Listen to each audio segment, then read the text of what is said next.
Y les pedí por favor que buscaran Deuteronomio 6:5 y Marcos 12:30. Les voy a dar un minutito para que empecemos con el momento de reflexión, el mensaje, el consejo de la palabra de Dios que hoy Diosito nos ha presentado para que compartamos con ustedes. Amén.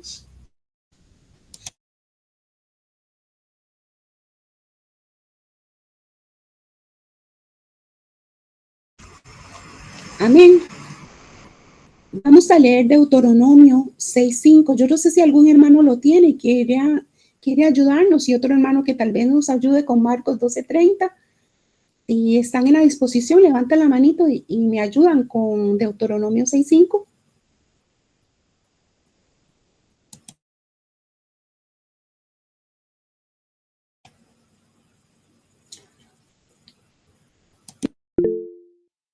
Amén, hermana Heidi.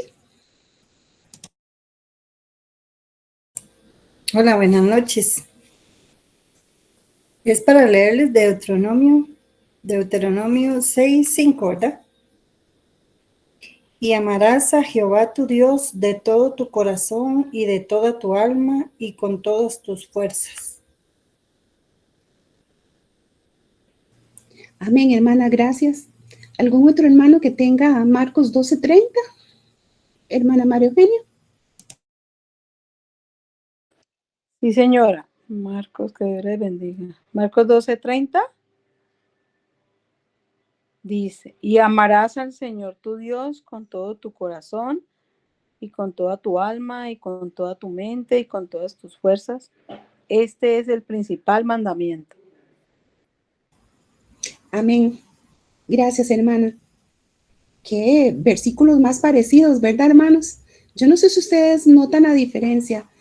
A mí, hace unos días atrás, cuando la hermana Sonia empezó a hablar en la semana de oración sobre este tema, me gustó mucho y me quedó ahí como una espinita, ¿verdad?, para analizarlo. Y un día, no sé si fue la hermana Marta, otra hermana, tomó Marcos 12:30.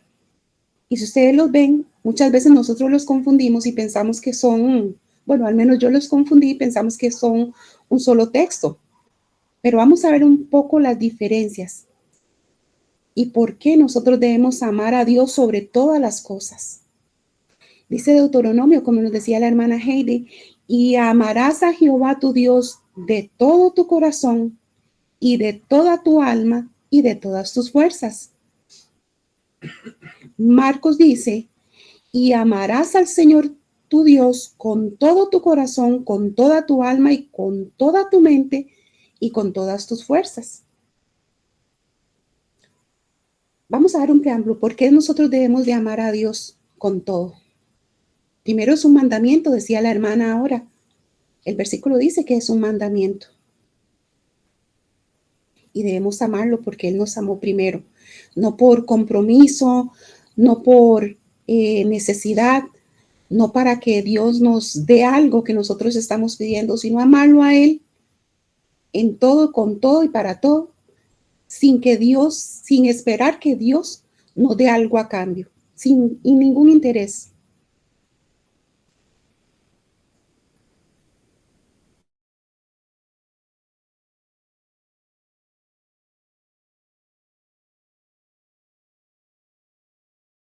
Vamos a tomar cuando estamos en Marco dice corazón, alma, mente y fuerzas. El libro de Marcos, el Señor Jesús añade lo que es la mente, ¿verdad? Entonces vamos a analizar un poquitito por qué es que nosotros tenemos que amar a Dios con todo el corazón. Porque nosotros tenemos que poner al Señor en el centro de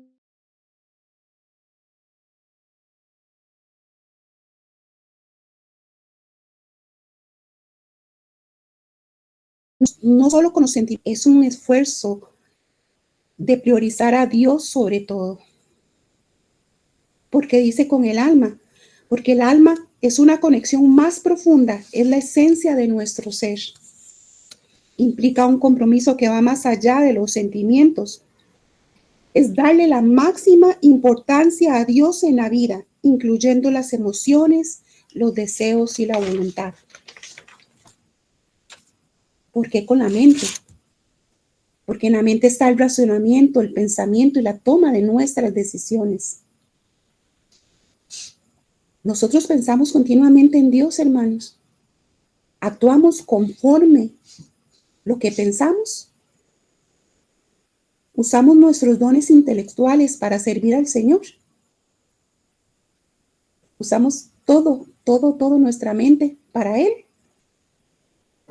Y porque habla con todas tus fuerzas.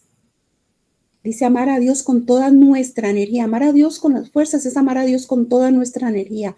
Es dar lo mejor de uno mismo. Cuando vamos al gimnasio, ponemos todas nuestras fuerzas para cumplir la rutina y ahí estamos y nos esforzamos más. Venimos a la casa, bueno, yo vine a la casa una vez, mayugada de todo, pero muchos dan más de sus propias fuerzas. Entonces muchas personas en los gimnasios se lastiman porque dan más de lo que sus fuerzas le permiten.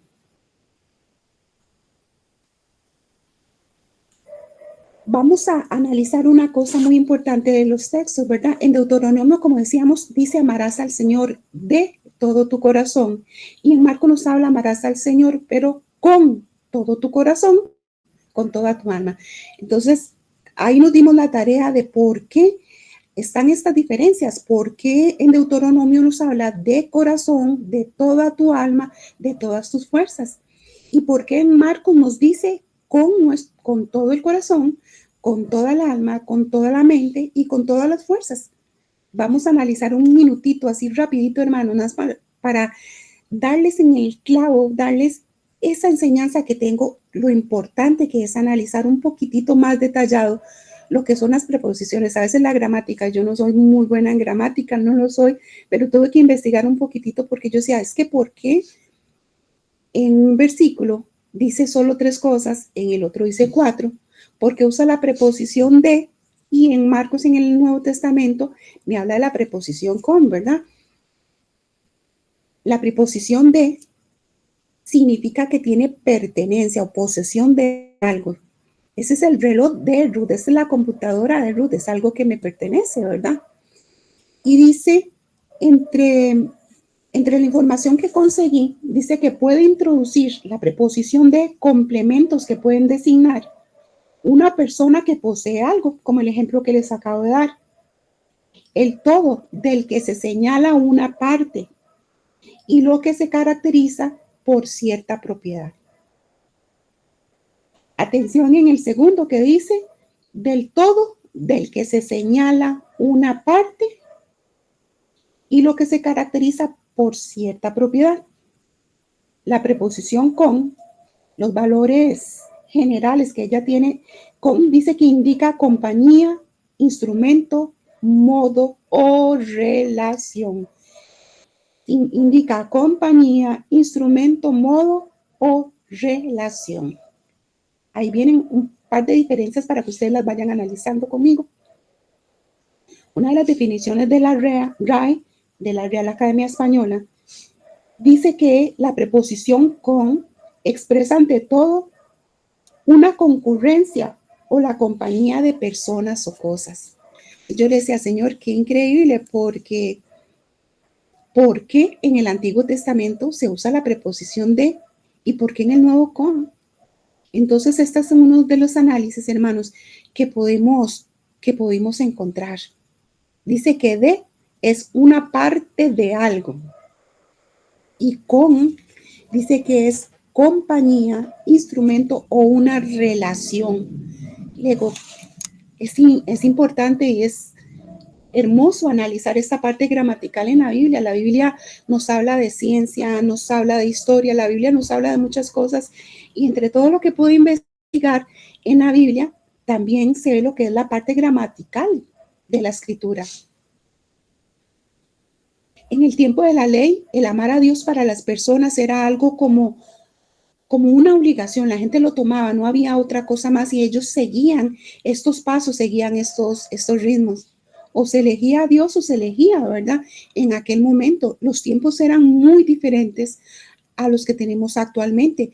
En el tiempo de la gracia, según habla Marcos, se incluye amar a Dios con toda tu mente. ¿Por qué con toda tu mente? La mente es parte del alma. Recordemos que el alma es tripartita y está compuesta de la mente, los sentimientos y la voluntad. ¿Por qué si nos dice con toda el alma? ¿Por qué Marcos nos refuerza que con toda el alma y con toda la mente? Él hace una separación en esa parte. Y dice, cuando hablamos que la mente, porque la mente es la parte pensante con la cual nosotros calculamos todo lo que hacemos, bueno o malo.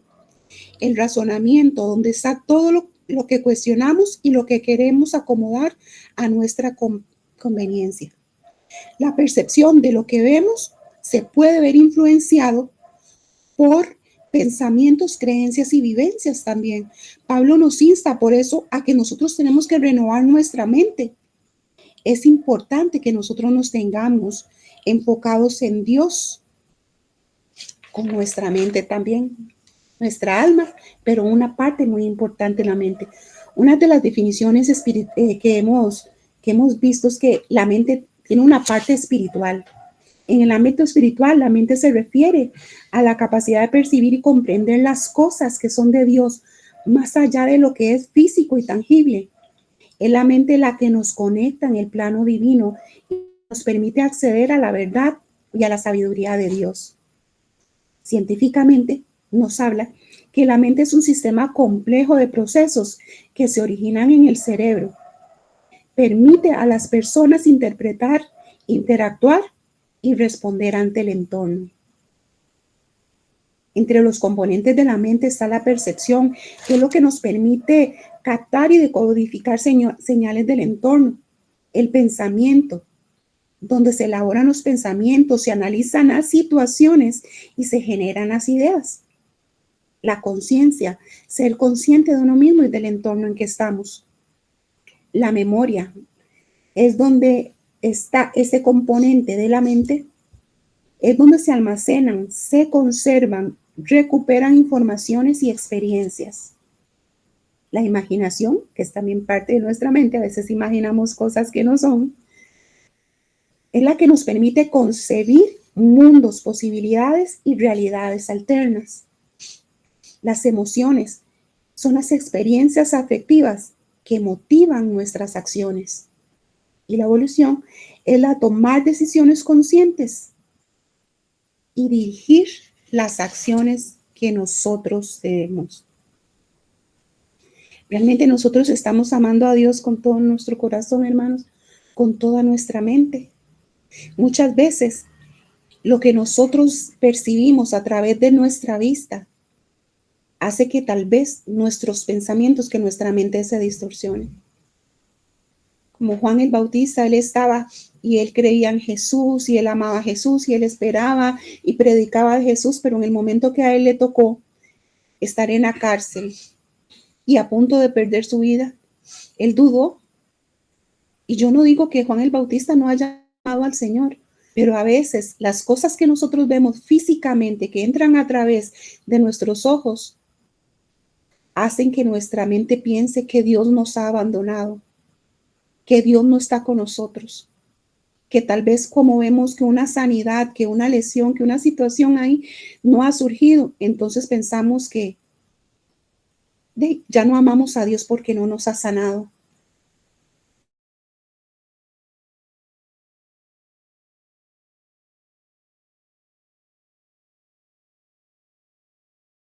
A través de la mente tome una definición, tome un rumbo, tome una decisión que no es. Y eso es lo importante, que nosotros tenemos que cuidarnos, hermanos, que lo que nosotros estemos viendo. Pues yo decía, Señor, ¿será por eso entonces que el Señor Jesús hace la aclaración de la mente? La separa del alma, aunque son parte de lo mismo. Dice que lo que nosotros vemos va a tener una relación con lo que nosotros estamos pensando. La mente tiene una percepción selectiva. Dice que no vemos todo lo que está a nuestro alrededor, sino que seleccionamos